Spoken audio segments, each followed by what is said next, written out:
To support the production of today's radio program, and to access extended episodes, please visit okpodcast.com/subscribe. Thank you and enjoy the show.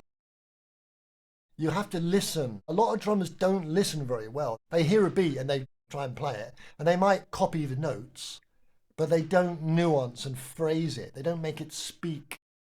You're listening to OK Podcast, a podcast by Sean Perrin about Radiohead.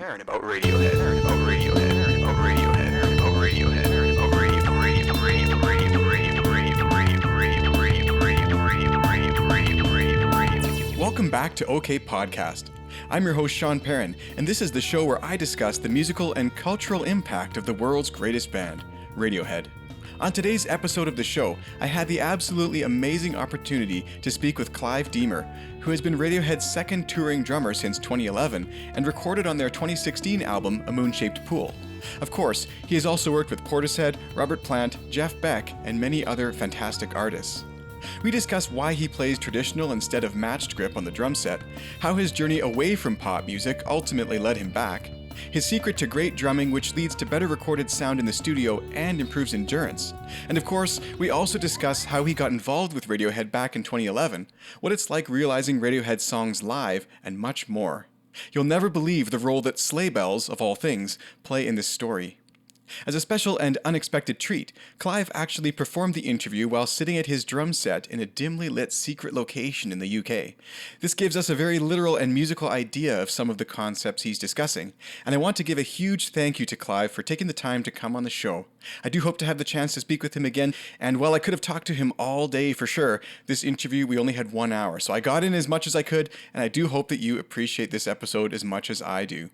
If this is your first time here, I hope that you enjoy the show, and don't forget to subscribe wherever you get your podcasts. Join the email newsletter at okpodcast.com, and tell all your Radiohead friends about the show. I'm here today with the wonderful and amazing Clive Deemer, who of course has been working with Radiohead for over 10 years, other great musicians like Portishead, who I'm sure many know, Robert Plant, and many, many others. He's coming to us today from a secret location in the UK. Thank you so much, Clive, for joining us today. My pleasure. You know, I want to start off with a little bit of a story, which is kind of how I got into your music. I was in a marching band when I was in high school, and this was the early 2000s, and I was known for whacking the hell out of my drums. And as everyone in marching band is, I know they probably don't have as many in the UK, but it's a very big thing here in Canada and the US. But we had a big extended break in the middle of the day, and I would go to a record store and pick up records, and this was around the time that Hail to the Thief had come out, and some of Portishead's albums had been out for a few years. And I would go home at the end of a lot of nights and, practice drumming and do these things. But I picked up Dummy, and I remember the first track on there, I was like, finally, this is a groove that I was like, wait a minute, I can't just sit down and play this like a 2/4 beat. This is a really cool groove. And it sort of awoke me to the idea that the drumming was as much a part of a band, or could be as much of a part of a band, as the rest of the instruments. And so this really did inspire me on my journey to I have a clarinet performance degree, but I also play percussion and drumming and just everything about sort of the playing that goes on in Portishead's music is to me very interesting, but also Radiohead's. So when the two kind of came together in 2011, I was, as I'm sure many Radiohead fans were, pretty elated. So I don't think they could have picked a better drummer to work with.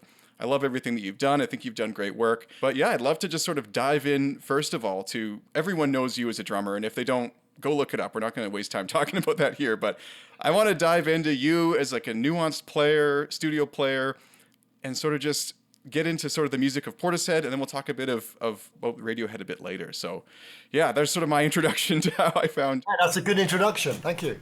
I like that introduction. Yeah, the marching band thing. Yeah, that doesn't really happen over here. I mean, it does exist here, but I know in Canada, in the States, it's a big thing, and that whole tradition. When I was working with Robert Plant, I got to hear some of the two sort of strains of that. So that military marching tradition that also became the Delta fife and drum thing, the funkier end of things, which kind of relates to some of the things we might end up talking about further into this discussion, I suspect.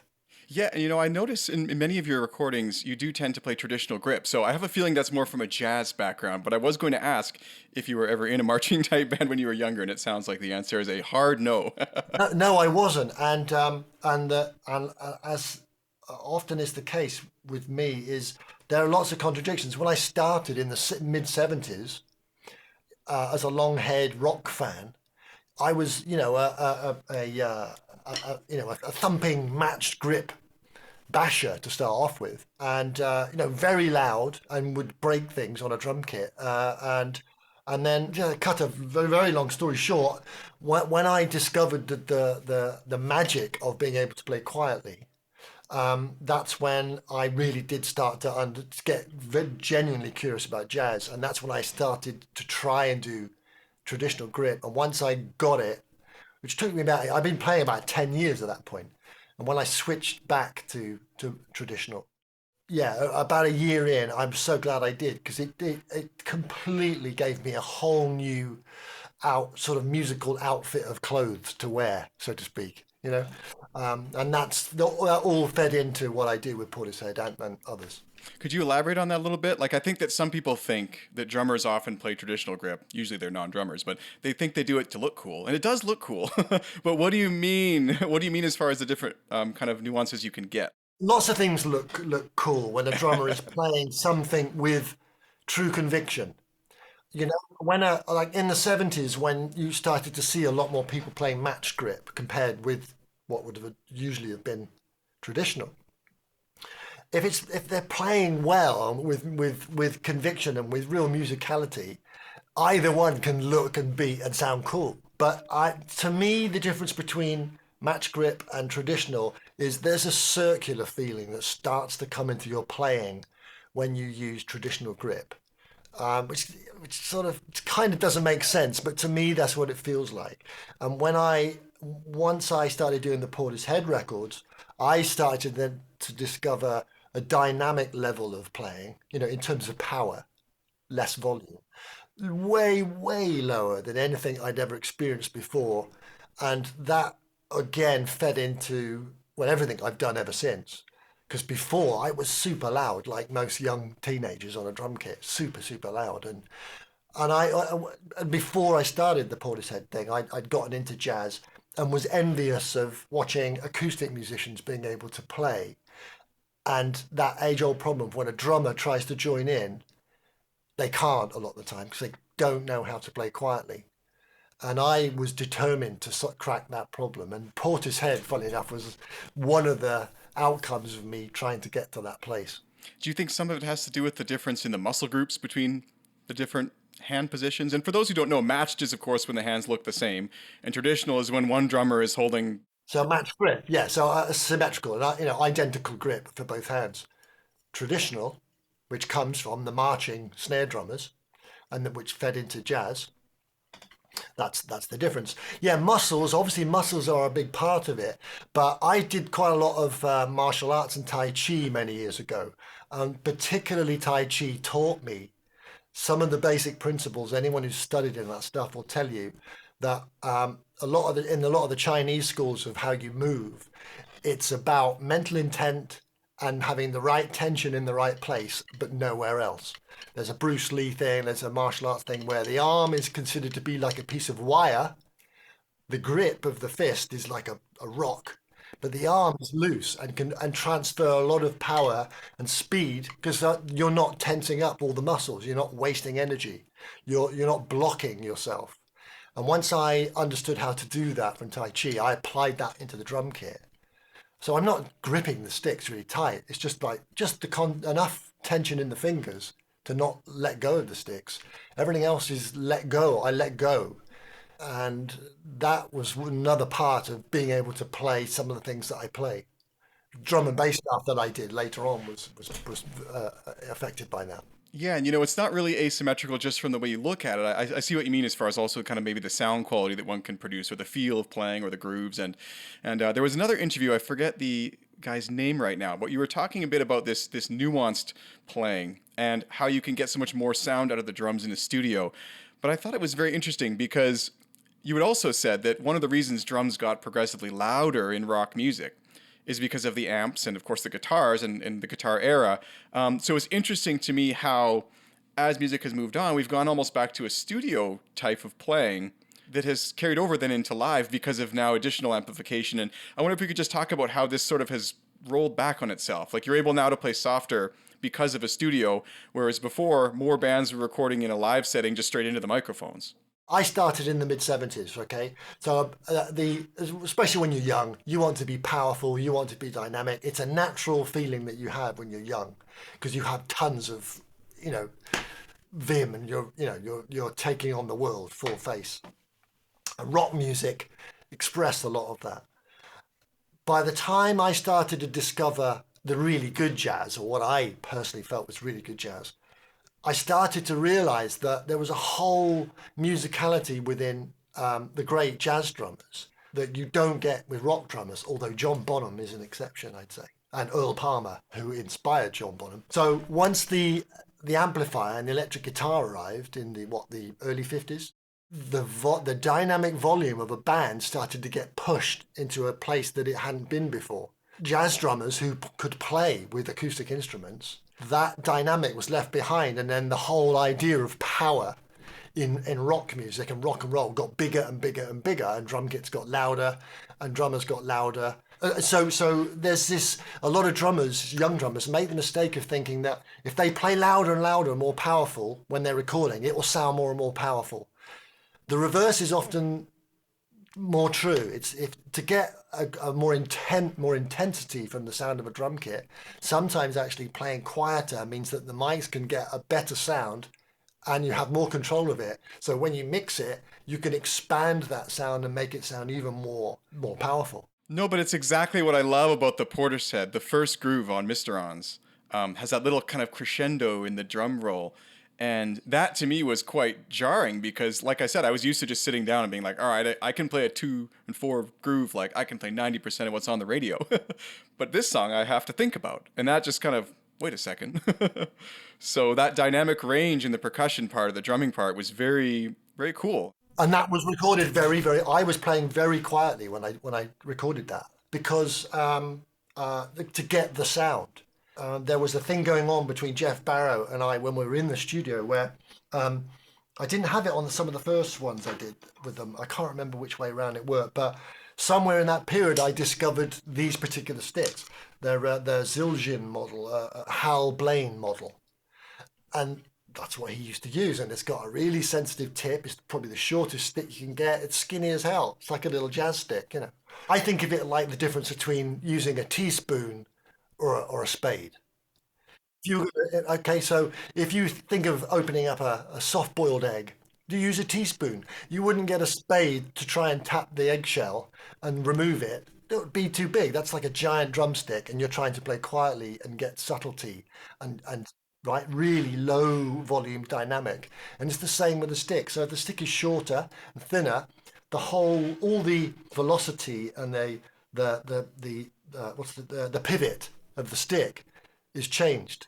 So you're working with smaller movements, and the whole sound level is brought down, which means the microphones can come in better or have more gain on them, get more sound, and that Portishead drum sound is built out of some of that stuff. There are other things in the mix that make it sound the way the tuning of the kit, what the kit was, etc., etc. But that's the principle. And once I learned that from making those records, probably every other session that I do, I'm using that technique to get a drum sound that a lot of people don't get. Totally. And I think that it makes the whole groove, especially on that first track, it's just iconic. The first 5 seconds, you know what you're listening to, you know, and that kind of groove is so hard to achieve and accomplish. And I think for those listening, like especially those who maybe don't know a lot outside of your work with Radiohead, I imagine there's listeners who are newer and have never delved so much into that late 90s kind of Portishead trip hop stuff. Do look into it for sure, but it's important to realize that you've established yourself as this level of player long before your involvement with Radiohead. And I think that that's worth focusing on just a little more before we do dive into the work you've done in the latter section of your career here. So talk to me a bit about how you as a drummer feel that drummers today can try to find their own sort of uniqueness to the sound also with incorporating technology, because as I was just saying, it's so easy to just sit down and another drummer who's solely rock based might have looked at that song and just sat there and played a totally boring normal groove, but you came up with something really amazing and interesting. So how do you bridge that gap and find uniqueness as a player? it's the age-old things. It's using your ears properly. You have to listen. A lot of drummers don't listen very well. They hear a beat and they try and play it, and they might copy the notes, but they don't nuance and phrase it. They don't make it speak the way it was done. So, I mean, a lot of things that I do when I get asked to do master classes or presentations for students, I try to get them to realize that even if you're asked to do a session and it's a boring pop song, just a straight 4/4, and all they want from you is a really simple beat, you must still engage with those basic elements, the hi-hat, the bass drum and the snare drum, and you must think about how you're balancing the sound of those three elements, and the attitude with which you're playing it, how much you engage with it emotionally while you're doing it, at the risk of sounding a bit like a kind of actor, theatrical lovey here. But that genuinely is what I do. It's often like an acting role. It's like, well, what are the drums saying here? Are they saying something that's sneaky? You just use that word. Are they being bombastic and powerful? Is it some other word that describes the mood, the feeling that the drum kit is providing to the song?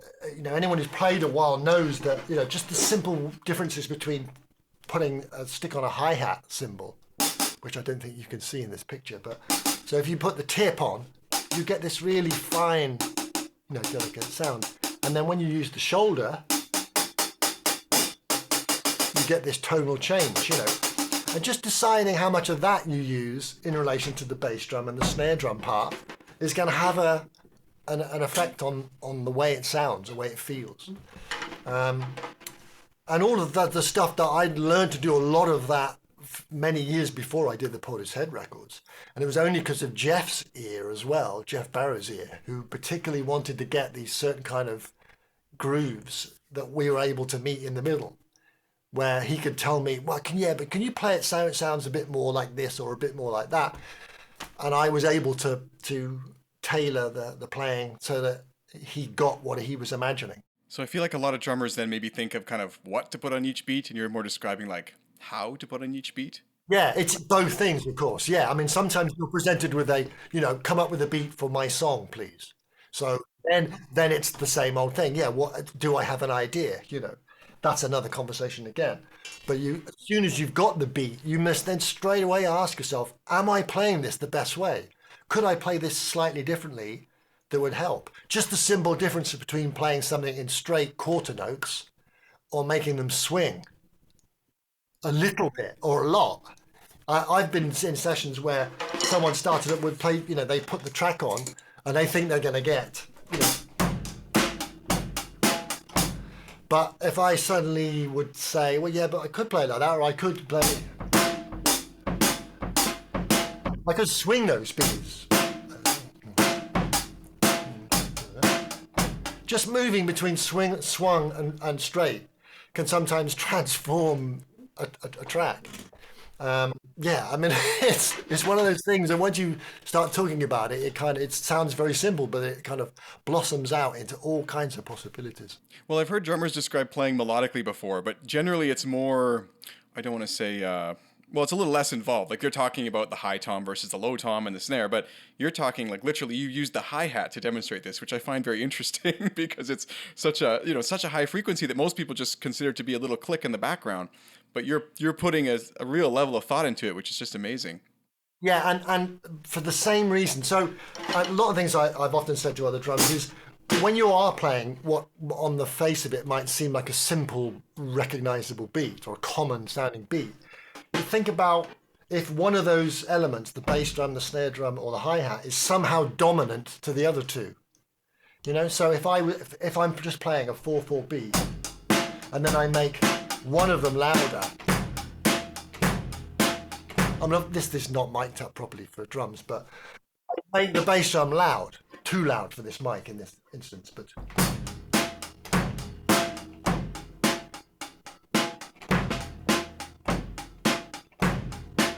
Immediately I'm suggesting something. I'm creating some kind of potential drama. The same with the snare drum. A lot of drummers just whack the hell out of the snare drum. They never seem to think about, well, how loud should the snare drum be in this beat?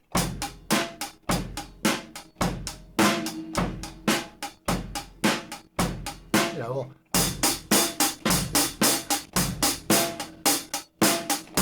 just changing those three basics, which is the first thing that the guy will do when you do your session and you've been whacking the hell out of a drum kit, and he's probably been thinking, oh God, the guy's banging everything too loud and there's too many.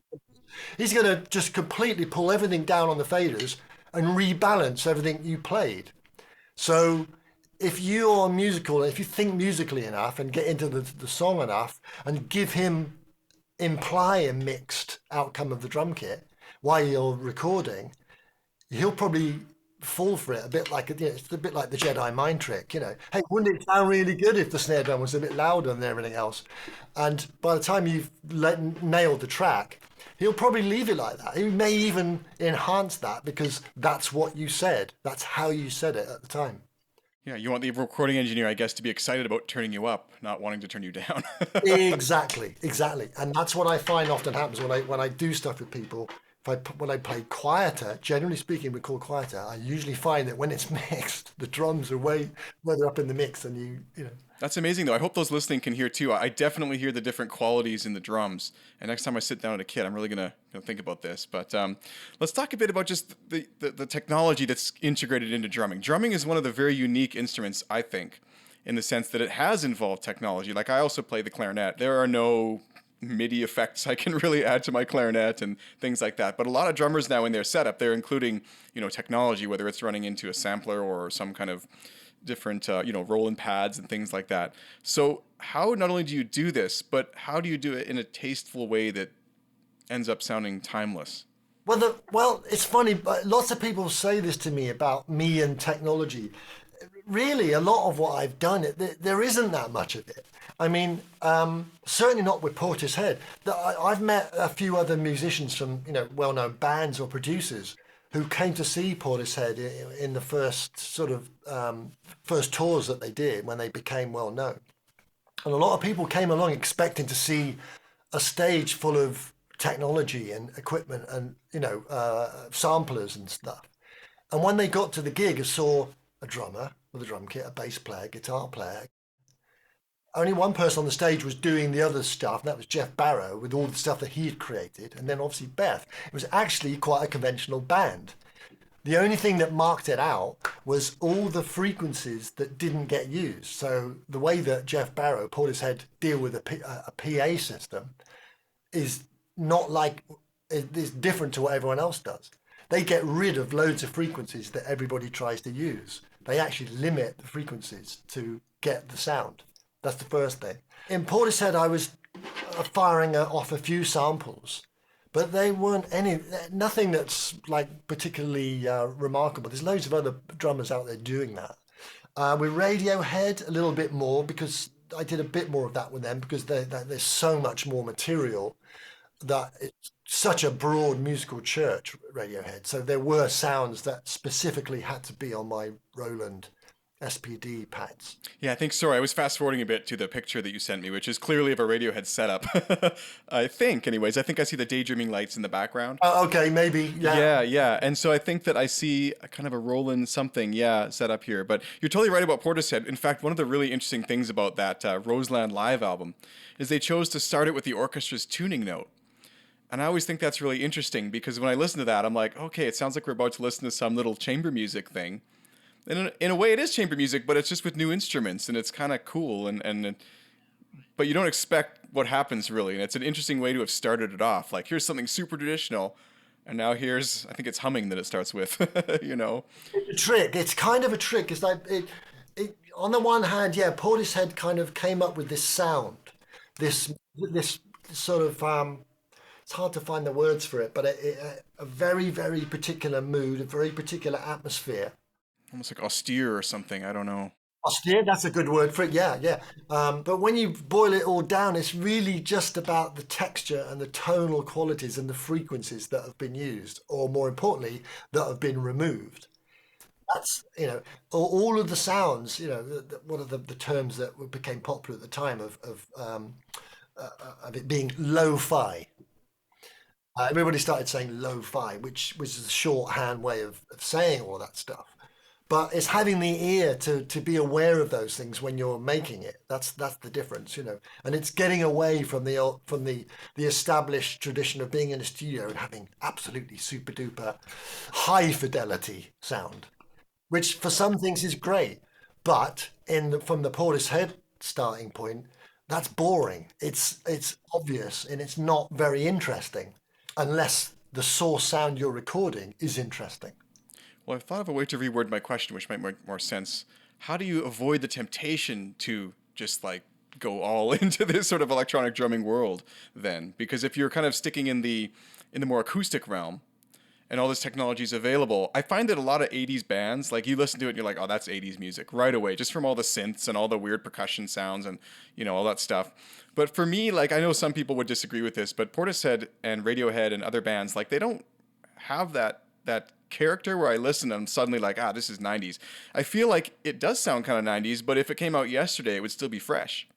Yeah, right. And that's a really, really fundamental thing of anything that's been made, that's been created, that genuinely has something different and unique about it. Obviously, snare drums have been around forever, you know, but the snare drum sounds on the Portishead records were recorded in such a way and processed and treated in such a way that by the time they were mixed and people heard them, they had this very radical sound to them. And Radiohead and Portishead both share that kind of awareness of the aesthetic of the choice of a sound, the choice of a chord structure, a production quality. They are really, really good at saying, well, we could use that sound and we could use that, but no, we can't. We can't use that because that sounds too much like those people. Oh, that suggests this kind of music. We're not making that kind of music. We have to think again.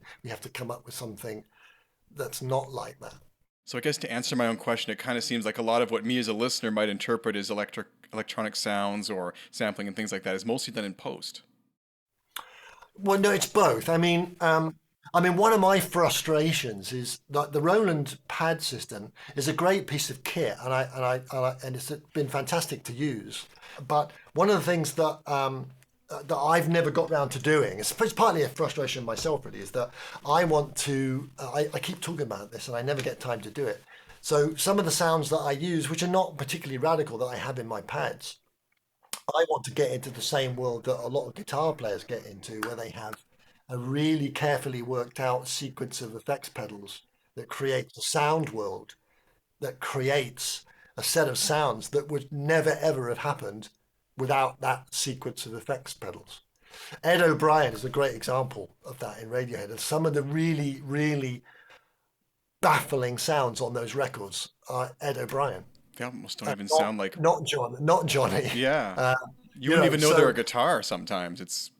that's what makes them so amazing. You cannot tell what they are at all. And it wasn't until I started rehearsing with them that I discovered. And I said it to him one day after ending a rehearsal, a song. I said, "It's you. You're the one that makes all those sounds that everybody's going, what is that instrument? What is that?" So, and that's a creative choice that you have to drive yourself to search for, and it takes a lot of time and effort and work to come up with it. But once you get there, it's a great place to be. Well, Ed seems like such a kind man, and I really appreciate both the guitarists in Radiohead for, or all three, I suppose, four, depending how we look at it, depending on the day, depending on the song. But I appreciate how all of them were able to embrace like the new technology and the new music and the new style instead of being discouraged by that path. Like the whole Kid A onwards is just so interesting to me. But I digress. But yeah, no, I totally see what you mean. The Rage Against the Machine. His name, Tom Morello, is that his name, the guitarist? Wonderful example of this too, I think. So heavy in the effects side, sometimes playing such a simple thing. And what comes out is just amazing. So you're saying you're someday hoping to incorporate this into your setup, or? Well, I keep meaning to take my little pad setup to a shop that's got a really good collection of effects pedals, and bore the arse off them by spending an entire afternoon trying out all the pedals until I can find something like, right, I'm definitely buying that pedal. I really love what that does. And then the next pedal, I've got to find the next pedal and the next. Um, I'm determined to do it. I've been talking about it for years, but I still haven't got it together because I'm always so busy doing different things. So it's frustrating, but I've got to get there. Well, let's move on to that second section of your, saying busy, busy, busy. I think the last 10 years probably got significantly busier with the whole many tours with Radiohead and playing with them and recording and Yeah. rehearsing. As you said, 2011 that started. Yeah. Yeah. Yeah, 2011 now. That's actually 12 years now. My God, where has the time gone? Over 12 there. years.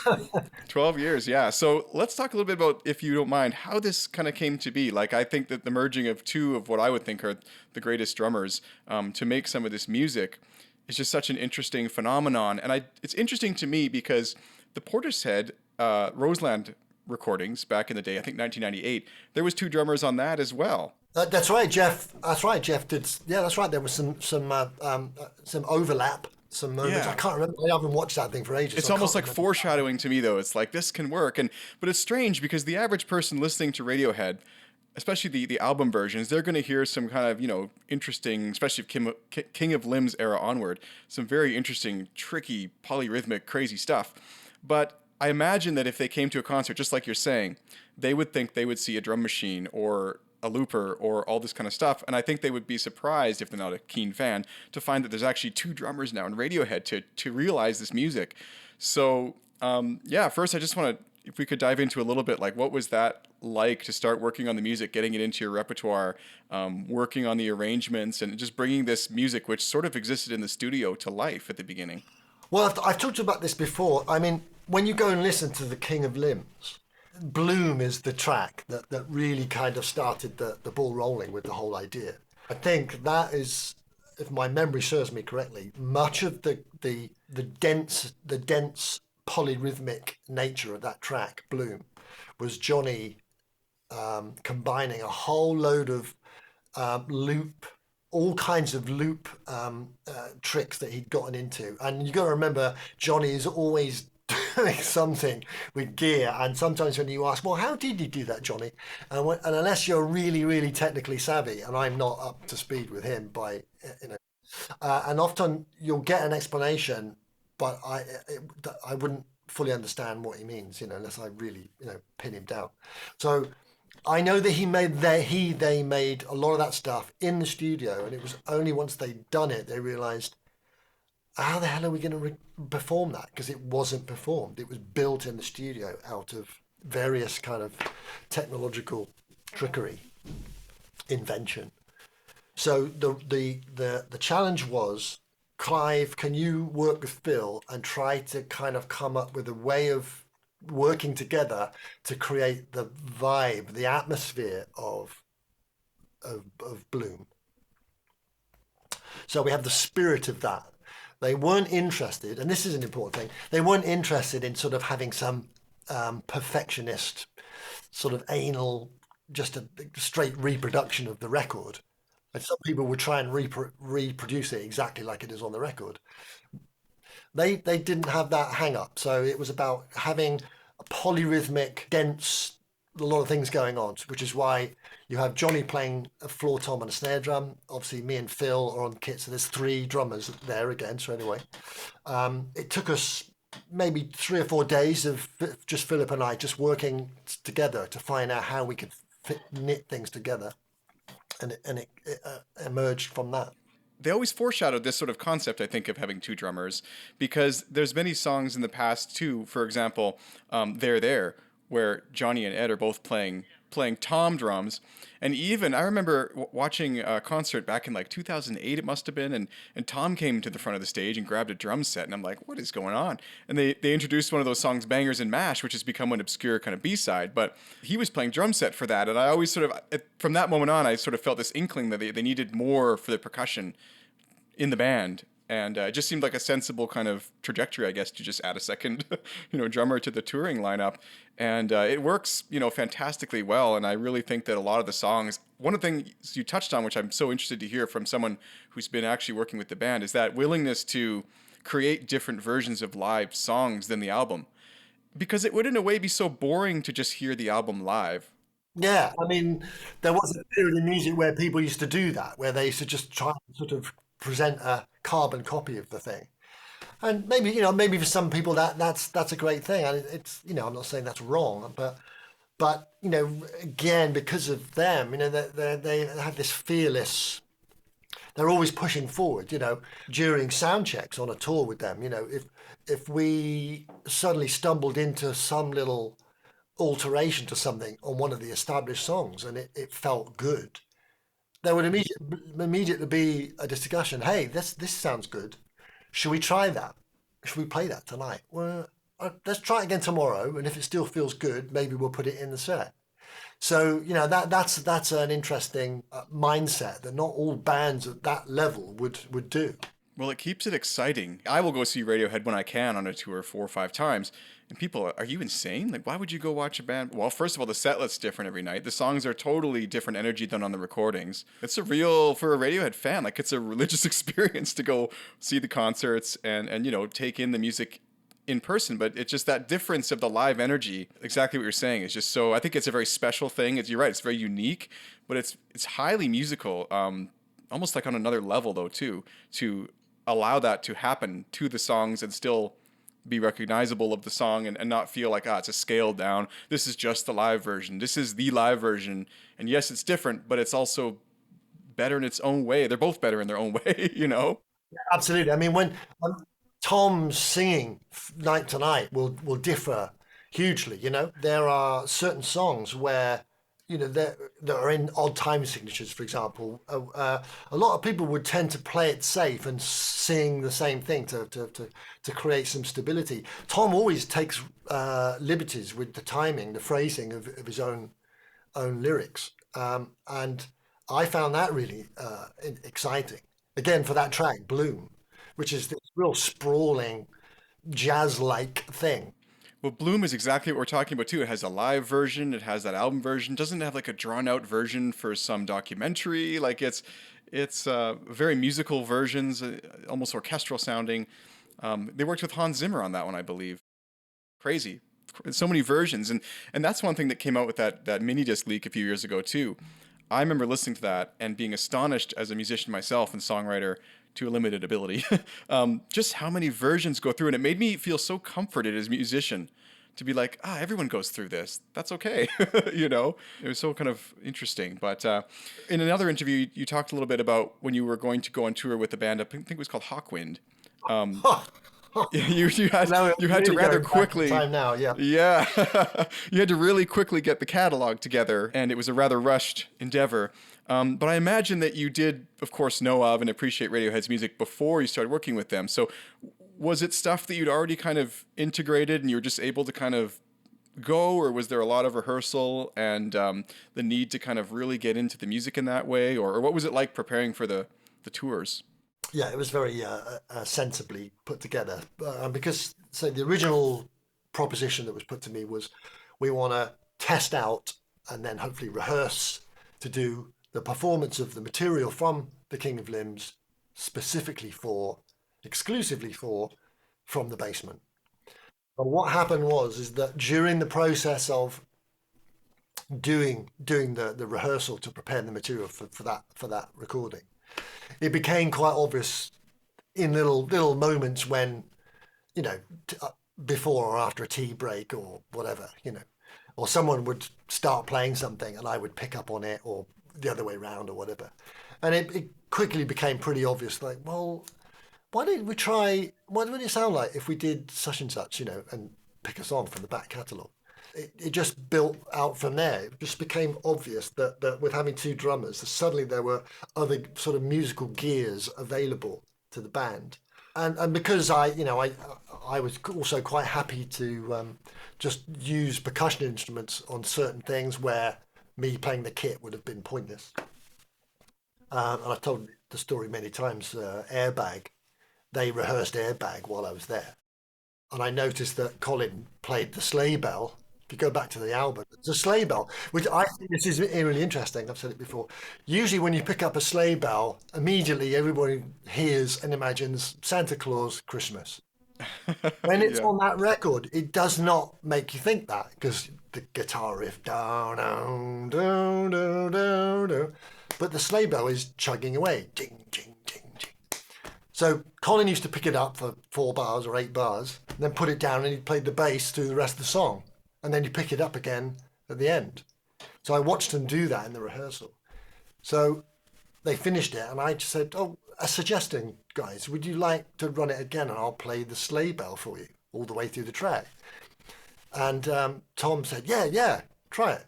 So sure enough, and we ran the thing. For me, it was hilarious to be chugging away on the sleigh bell while I In played it. Radiohead playing it. Yeah, with radio, yeah. So I get to hear the song. Yeah. And for me, it was fantastic to just be keeping time with that thing and to get through it. And I think there was there was quite a little bit of laughter at the fact that they'd finally performed it with the sleigh bell all the way in, all the way through. Well, this is an interesting production problem. Like, you got so much going on and people are trying to scoop things up. And yeah, imagining suddenly that opens up a whole new soundscape for the live performance, which is actually probably quite exciting, even for them, I would think. Oh yeah, and there were other moments similar to that, just simple things, me playing a tambourine or me playing some maracas, to add, another, the same reason that you put it on when you do a recording. Hey, this sounded great, but shouldn't we put a tambourine there? Well, okay, big deal, but it's amazing how much difference those instruments can make. And it's the same with it live. If it's played with the right emphasis, it's amazing how much difference it can make. So this is kind of an odd question, but it's a listener question that came in. From the perspective of the song Videotape is notorious for having kind of this odd sort of hidden syncopation. Have you heard about this? I mean, the videotape, that track, I mean, I think because on the record, you've got this sort of double, triple time thing where certain things are sliding in times, out of time slightly with other things, or starting at different points. It's like a series music thing. And so when you do that live, you have the challenge of deciding, well, okay, so how radical are we going to allow the time to be pushed and pulled around? So Phil plays more or less the way he always used to play it, as far as I know. And my job was to kind of mirror or play something almost the same as him. And I would anticipate it slightly or be slightly behind on purpose to try and create this kind of push and pull feeling.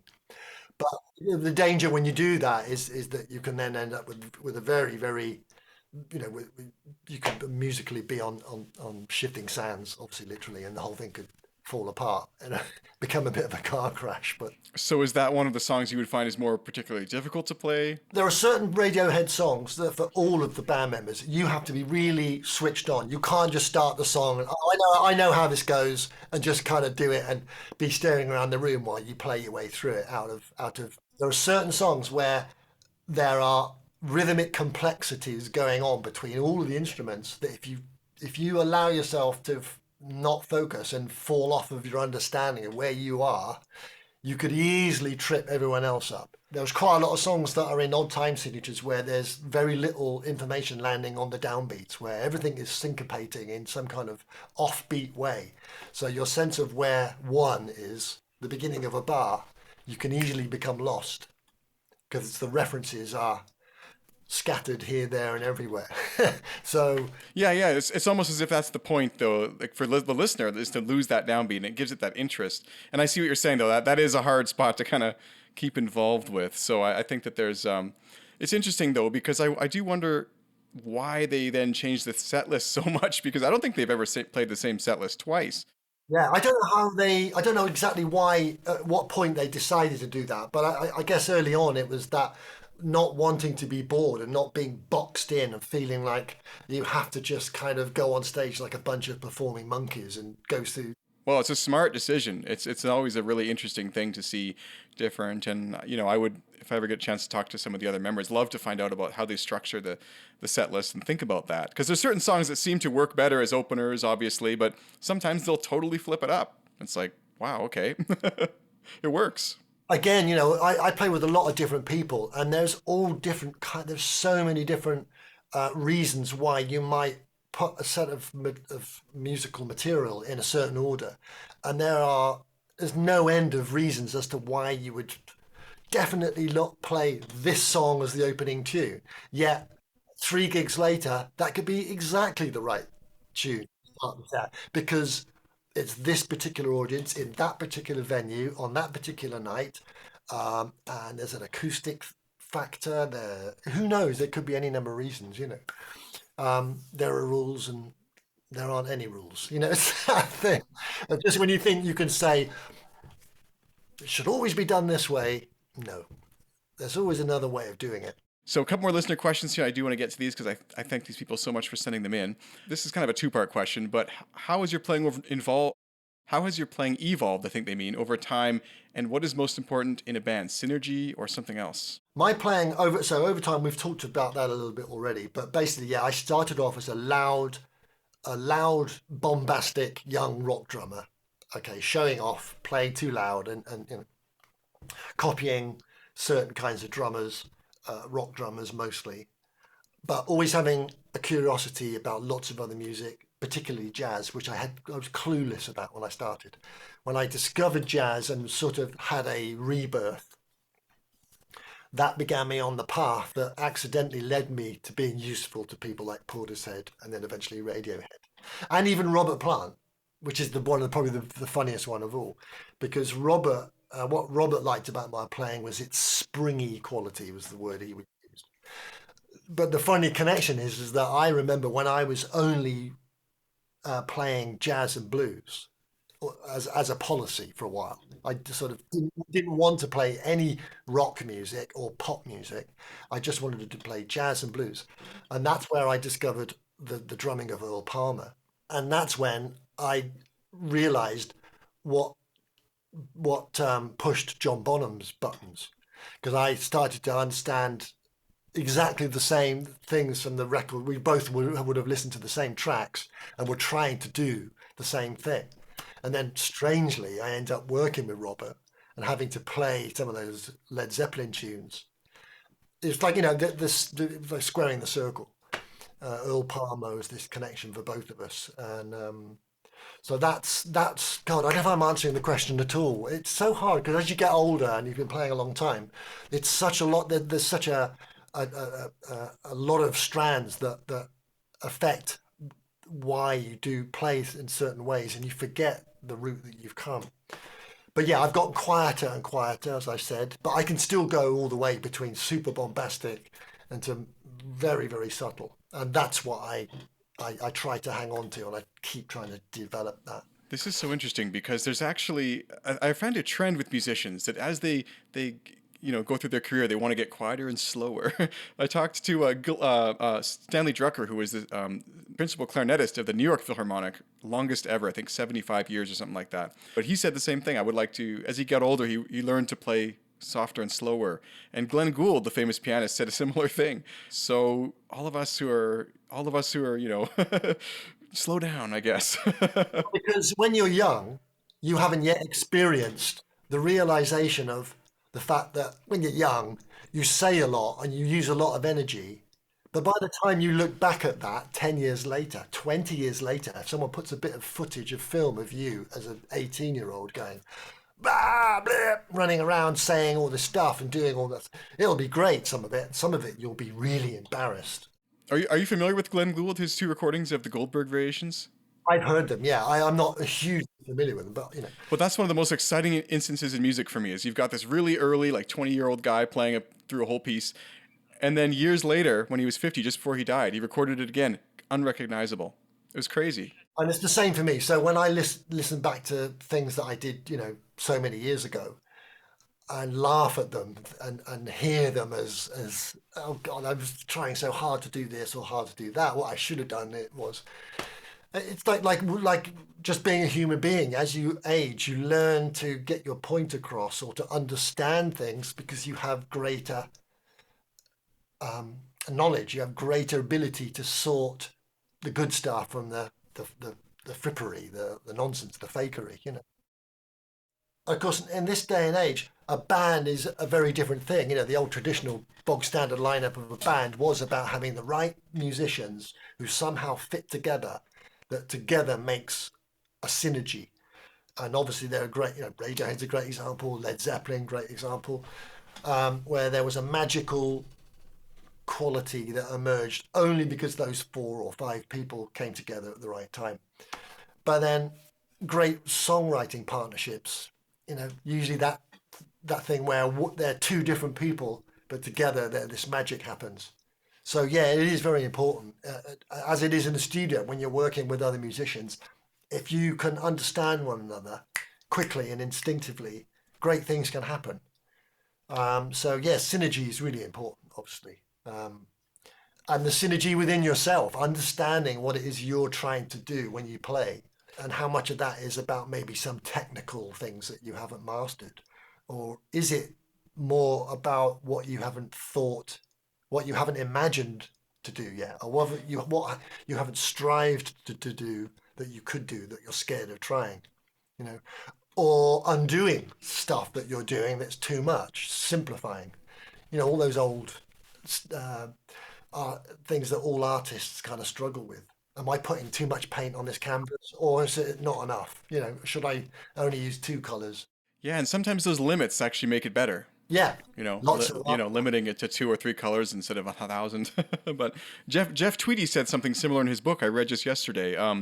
Something about like try new things so you can get excited about music you don't yet know you want to write. Exactly, there you are. It's those really, really simple, basic things that are so easy to overlook and forget those basic things exist, because in our mad struggle to make our lives go where we think that they should go, you sometimes overlook some of the simple basic things that lie underneath. Thank you so much, Clive. I want to thank you so much for taking the time to come on the program today. Of course, I have many, many more questions I could ask. We could go all afternoon, but I want to respect your time here. And so, yeah, thank you so much to all the listeners who sent in questions and for listening to this episode. You can check out more content at okpodcast.com. And again, just thank you, Clive, so much for taking the time to come on and chat with me today. My pleasure, Sean. It's been nice talking to you.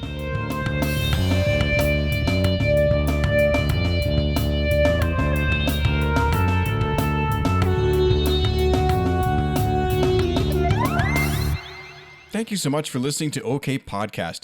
Don't forget to subscribe wherever you get your podcasts and tell a Radiohead friend of yours who is just as big on the band as you are about this radio program. I would love to get more people interested and involved, and I'd love to hear your story. I'd also love to hear any guest suggestions you have or any other feedback, so don't hesitate to get in touch. I do respond to every message I receive, and I love to hear from people all over the world who are listening to the show. You can contact me. My name's Sean at hello@okpodcast.com. Thank you so much for listening, and I look forward to seeing you next time on OK Podcast, the show for Radiohead fans.